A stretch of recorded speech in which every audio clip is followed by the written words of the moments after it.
Good morning बच्चों। नमस्कार। आज हम लोग पढ़ने वाले हैं विज्ञान विषय के अंतर्गत पाठ 13, रासायनिक परिवर्तन और रासायनिक बंध। इसके पहले हम लोगों ने कक्षा 7वीं में परिवर्तन कितने प्रकार के होते हैं, किस तरह से होते हैं, उसके बारे में पढ़ा था। 7वीं कक्षा में हम लोगों ने देखा भौतिक परिवर्तन क्या है, रासायनिक परिवर्तन क्या है, भौतिक परिवर्तन किसे कहते हैं, रासायनिक परिवर्तन किसे कहते हैं, आवर्ती परिवर्तन क्या है, अनावर्ती परिवर्तन क्या है। इस तरह की अनेक बातें कक्षा 7वीं में पाठ 13 परिवर्तन भौतिक और रासायनिक 13 पाठ यहाँ पर भी है, 13वां, और वहां पर भी। उसमें बहुत सारी बातें हमने जानकारी ली थी परिवर्तन के बारे में। फिर भी एक दो जो महत्वपूर्ण बातें भौतिक परिवर्तन और रासायनिक परिवर्तन, इसके बारे में थोड़ा सा रिवाइज कर लूं। भौतिक परिवर्तन मतलब फिजिकल चेंज, ऐसा परिवर्तन जिसमें जो भी वस्तु है उसका मूलभूत गुणधर्म बदलता नहीं है, जैसा है वैसे ही रहे। रासायनिक परिवर्तन में कोई नई वस्तु तैयार होती है, कोई नई चीज तैयार होती है, जो वस्तु है उसका मूलभूत गुणधर्म बदल करके कुछ नई चीज बनती है, उसे कहते हैं रासायनिक परिवर्तन। यह कक्षा 7वीं में हम लोगों ने देखा है। यहाँ पर कुछ चीजें दिखाई गई है, जैसे एप्पल का पकना फिर सड़ना, यहाँ पर ब्रेड, उसके बाद कील, कील में जंग लगना, ब्रेड का खराब होना, केले का अत्यधिक पक जाना या पकना, या किसी भी वस्तु को हम लोग जलाते हैं। तो ऐसी कुछ चीजें हैं जो रासायनिक परिवर्तन है। रासायनिक परिवर्तन में एक बार जो नई वस्तु बनी तो फिर से पुरानी चीज बनने में बहुत लंबा प्रोसेस होता है, उसका केमिकल प्रोसेस होता है, जो कभी कभी संभव नहीं है। जैसे अब यहाँ पर यह फल पक करके सड़ गए हैं, इसको फिर से उसके मूलभूत रूप में, मूलभूत स्वरूप में नहीं ला सकते। तो इस तरह से रासायनिक परिवर्तन है। अब रासायनिक परिवर्तन होते समय कुछ ऐसे भी निरीक्षण यहाँ पर दिए गए हैं, जैसे रंग परिवर्तन, स्वाद में परिवर्तन। जैसे हम लोगों ने खाना रखा, रात की दाल जब सुबह खा रहे हैं, उसका टेस्ट बदल गया है। गर्मी की वजह से उसके अंदर कुछ ऐसी प्रक्रियाएं हुई जिसकी वजह से उसका स्वाद बदल गया, कुछ खट्टा हो गया या खराब हो गया। यहाँ पर दिया है गैस का मुक्त होना। जो कोल्ड ड्रिंक्स है उसमें भी इस तरह से गैस रिलीज होते हुए हम लोगों ने देखा है। या विनेगर के अंदर अगर हम लोग सर्फ या सोडा पाउडर डालते हैं तो इस तरह से, या इनो का पाउडर भी मिक्स करते हैं तो इस तरह की प्रक्रिया होती है, गैस मुक्त होती है। तो ये सब रासायनिक परिवर्तन के कुछ उदाहरण है, जिससे हम लोग आए दिन देखते भी है। दैनंदिन जीवन में भी इस तरह के अनेक उदाहरण हैं जो रासायनिक परिवर्तन से संबंधित है। अब यहाँ पर दिया है परिवर्तन, कच्चे आमों का पकना, बर्फ का पिघलना, पानी का उबलना, नमक का पानी में घुलना, हरे केले का पीला होना, फल के पकने पर सुगंध आना, खुशबू आना, आलू काट कर रखने पर काला होना, फूला हुआ गुब्बारा फट जाने से फूटना, पटाखे जलाने पर आवाज होना, खाद्य पदार्थ खराब होने पर खट्टी गंध का आना। कोई भी रासायनिक परिवर्तन होते समय मूल पदार्थ का संगठन बदलता है और उसमें उससे अलग संगठन वाला तथा भिन्न गुणधर्म वाला नया पदार्थ मिलता है। कोई परिवर्तन, यह रासायनिक परिवर्तन है, यह कैसे पहचानेंगे? इसको पहचानने की प्रक्रिया मैंने बताया कि जो मूल स्वरूप है उसका पूरी तरह से बदल जाता है, कोई नई वस्तु तैयार होती है, फिर से हम पुरानी चीज को नहीं पा सकते। जैसे एक बार कच्चा आम पक गया तो फिर से उसे कच्चा नहीं कर सकते। किंतु बर्फ का पिघलना जैसे एक उदाहरण है, बर्फ से पानी बनता है, पानी को फिर अगर हम लोग फ्रिज में रख देंगे या उसका तापमान घटाते चले जाएंगे, 0 डिग्री सेल्सियस के नीचे जब तापमान जाएगा तो फिर से पानी जो था द्रव रूप में फिर ठोस रूप में, बर्फ के रूप में हम प्राप्त कर सकते हैं। उसी तरह से पानी का उबलना है, पानी अगर उबल रहा है तो वाष्प में परिवर्तित होगा। उस वाष्प को अगर हम लोगों ने फिर से संघनित किया, संघनित करने के बाद ठंडा करते हैं, ठंडा करने के बाद फिर से पानी हम प्राप्त कर सकते हैं। तो यह सब फिजिकल चेंज के उदाहरण है, भौतिक परिवर्तन के उदाहरण है।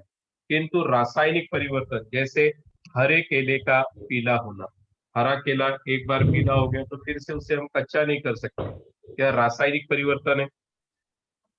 फूला हुआ गुब्बारा फूट गया, फिर से हम उसे उसमें गैस नहीं भर सकते। पटाखे जलाने पर आवाज होना, यह भी एक रासायनिक परिवर्तन का उदाहरण है। इसके अंदर जो रसायन है उसमें विस्फोट होता है। विस्फोट होने के बाद फिर अलग अलग तरह की एनर्जी रिलीज होती है। इसके बारे में पहले भी हम लोगों ने पढ़ा है।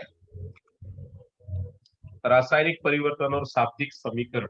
रासायनिक परिवर्तन होते समय मूल पदार्थ का रासायनिक संगठन बदलकर भिन्न रासायनिक संगठन वाला, भिन्न गुणधर्म वाला नया पदार्थ तैयार होता है। जैसा पहले बताया मैंने कि कोई भी ऐसा प्रोसेस जिसमें रासायनिक क्रिया के द्वारा नया पदार्थ तैयार होता है। अब रासायनिक संगठन की अचूक जानकारी प्राप्त होने पर रासायनिक परिवर्तन करने के लिए रासायनिक अभिक्रिया लिख सकते हैं। इक्वेशन बनता है, बैलेंस इक्वेशन जिसको बोलते हैं। आगे जब साइंस की क्लास में जाओगे तो आप लोगों को इस तरह से केमिकल इक्वेशन बनाने के लिए आएगा। उसे ही कहते हैं, जो अभिक्रिया है, जो रिएक्शंस है, उस रिएक्शन को हमको लिखना है, जो भी रासायनिक क्रिया हो रही है। तो रासायनिक अभिक्रिया लिखते समय मूल पदार्थ का रासायनिक नाम और रासायनिक सूत्र, उसी प्रकार तैयार हुए नए पदार्थ का नाम व रासायनिक सूत्र, इनका उपयोग करते हैं। इसके लिए आप लोगों को जो भी वस्तु रासायनिक क्रिया में भाग ले रही है, उन सब चीजों के रासायनिक नाम पता होने चाहिए। नाम अगर पता होगा, रासायनिक सूत्र का उपयोग करके फिर हम उसको सही तरीके से इक्वेशन उसका लिख सकते हैं, उसकी अभिक्रिया को लिख सकते हैं। उदाहरण, नींबू के रस में खाने का सोडा मिलाने पर होने वाला रासायनिक परिवर्तन। ये नींबू के रस में उपस्थित साइट्रिक अम्ल में होता है। वह तैयार होने वाली गैस कार्बन डाइऑक्साइड गैस होती है। रासायनिक अभिक्रिया के लिए निम्नानुसार शाब्दिक समीकरण लिख सकते हैं। यहाँ पर एक शाब्दिक समीकरण दिया है। जैसे नींबू का रस है या नींबू जूस है, उसमें हम लोग सोडा या इनो पाउडर डालते हैं, कार्बन डाइऑक्साइड गैस मुक्त होती है, CO2 गैस रिलीज होती है। तो यहाँ पर शाब्दिक समीकरण दिया गया है। जैसे साइट्रिक अम्ल plus sodium bicarbonate, sodium bicarbonate अर्थात जो सोडा है, खाने का सोडा जिसे कहते हैं, फिर क्या बनेगा, कार्बन डाइऑक्साइड गैस और सोडियम साइट्रेट। तो इस तरह से जो साइट्रिक एसिड था वह एक अम्ल है, एसिड है, और सोडियम बाइकार्बोनेट एक क्षारक है। हम लोगों ने देखा था अम्ल और क्षारक पिछले पार्ट में, जब दोनों को मिलाते हैं तब उदासीनीकरण की अभिक्रिया होती है। तो यहाँ पर अम्ल और क्षारक, अम्ल में क्या है, साइट्रिक एसिड जो नींबू में पाया जाता है, और सोडियम बाइकार्बोनेट जो एक क्षार है, जो सोडा, खाने का सोडा जिसे कहते हैं, कार्बन डाइऑक्साइड गैस मुक्त होती है, CO2, और लवण के रूप में सॉल्ट जिसे कहते हैं, और उदासीनीकरण की अभिक्रिया होती है। उदासीनीकरण, न्यूट्रलाइजेशन, पिछले पार्ट में हम लोगों ने इसे देखा। अब प्राकृतिक रासायनिक परिवर्तन, ऐसे परिवर्तन जो प्राकृतिक रूप से है लेकिन रासायनिक परिवर्तन है। जैसे श्वसन, जीवन जीने के लिए श्वसन आवश्यक है, और श्वसन की जो अभिक्रिया होती है, जो क्रिया होती है, उसके अंदर हम लोग जो हवा लेते हैं उसमें अधिक ऑक्सीजन होती है। यह भी पहले हम लोगों ने पढ़ा है। और यह जीवन पर्यंत चलने वाली जैविक प्रक्रिया है। जीवन जीने के लिए श्वास आवश्यक है। इस क्रिया में हम श्वास के द्वारा हवा अंदर लेते हैं और उच्छ्वास के द्वारा कार्बन डाइऑक्साइड गैस और पानी की वाष्प बाहर छोड़ते हैं। तो यह क्रिया कंटिन्यूअस चलने वाला प्रोसेस है, जब तक हमारा जीवन चलता है तब तक। अर्थात श्वसन की जो क्रिया है उसमें हम लोग जो हवा अंदर लेते हैं, और उसके बाद उच्छ्वास कहते हैं, जिसमें कार्बन डाइऑक्साइड की मात्रा अधिक होती है और पानी की वाष्प होती है। अगर हम लोग कभी कभी ठंडी में देखते हैं या कांच के सामने खड़े होकर के जब श्वास छोड़ते हैं, तो वहां पर वाष्प दिखाई देता है, हमें भाप दिखाई देती है। तो यह कंटिन्यूअस चलते रहता है प्रोसेस। गहन अध्ययन के बाद हमें समझ में आता है कि श्वास लेते समय हवा की ऑक्सीजन का कोशिका की ग्लूकोज के साथ अभिक्रिया होकर कार्बन डाइऑक्साइड और पानी तैयार होता है। जब हम लोग इसके बारे में और ज्यादा डीप में स्टडी करेंगे तो पता चलेगा कि हमारे शरीर के अंदर जो घुली हुई ऑक्सीजन है उसके साथ अभिक्रिया होती है हवा की। कार्बन डाइऑक्साइड जो शरीर के अंदर घुला हुआ ग्लूकोज है, ग्लूकोज के साथ ऑक्सीजन अभिक्रिया करता है। अर्थात श्वसन क्रिया में जो हम लोगों ने हवा ली अंदर, हवा के अंदर जो ऑक्सीजन है और हमारे कोशिका के अंदर जो ग्लूकोज है, उसके साथ अभिक्रिया होती है और उसके बाद जो कार्बन डाइऑक्साइड गैस पानी तैयार होती है उसे हम बाहर रिलीज करते हैं, उच्छ्वास के माध्यम से बाहर निकालते हैं। इस रासायनिक अभिक्रिया का शाब्दिक व रासायनिक समीकरण निम्न प्रकार से है। यहाँ रासायनिक समीकरण का संतुलन नहीं दिया गया, इसको हम लोग बैलेंस कर सकते हैं। ग्लूकोज के लिए जो रासायनिक अभिक्रिया दी है, ग्लूकोज प्लस ऑक्सीजन श्वसन के द्वारा कार्बन डाइऑक्साइड और पानी बनता है। तो यहाँ पर C6H12O6 प्लस O2 अर्थात ऑक्सीजन, ऑक्सीजन उसके साथ मिली तो बना क्या, कार्बन डाइऑक्साइड गैस और हाइड्रोजन H2O मतलब पानी। अब यहाँ पर एक उदाहरण दिया है, एक परख नली में, या कक्षा पांचवी छठी में भी इसको हम लोग एक्सपेरिमेंट को कर चुके हैं, प्रयोग को कर चुके हैं, आप भी घर पर कर सकते हो। जैसे चूने का पानी है, चूने के पानी के अंदर अगर हम लोग फूंक नली अर्थात स्ट्रॉ के द्वारा जब फूंकते हैं तो चूने का पानी का रंग दूधिया हो जाता है।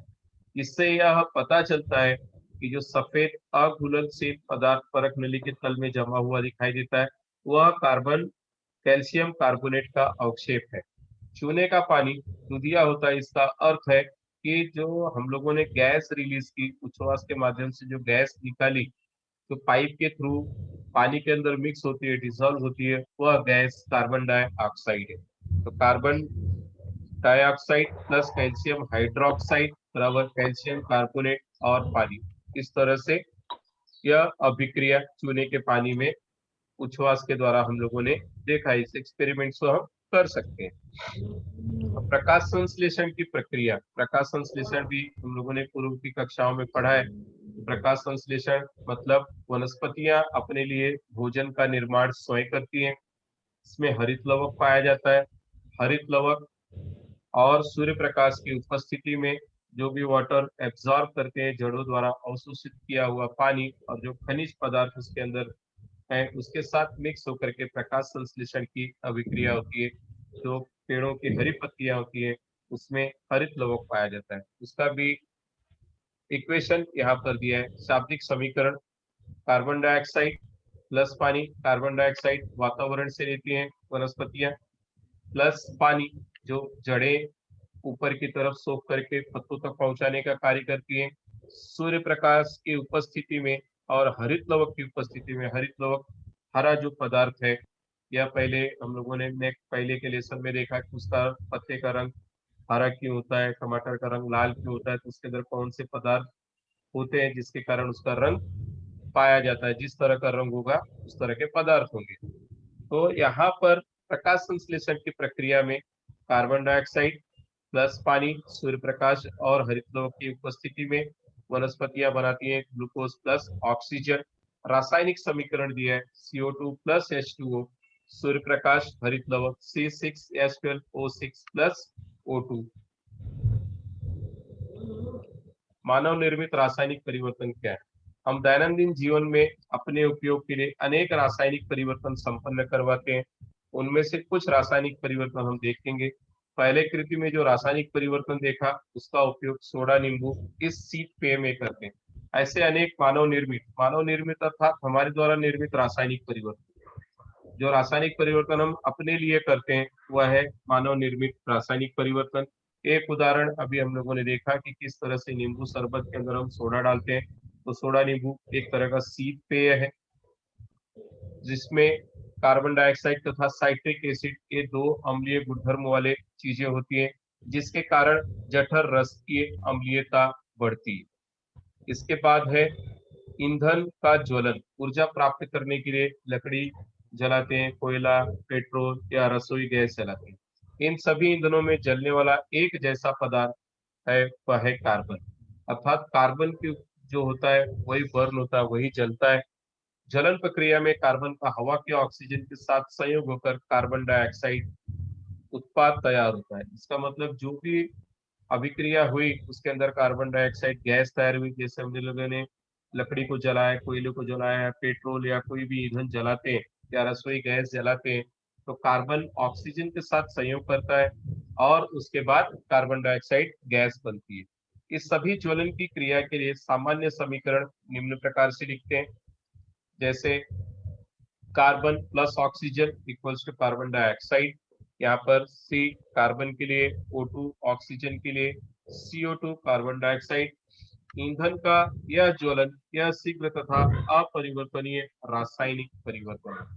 अपरिवर्तनीय अर्थात एक बार ईंधन जल गया तो फिर से हम उसको प्राप्त नहीं कर सकते, इसलिए अपरिवर्तनीय और रासायनिक परिवर्तन है, केमिकल प्रोसेस है।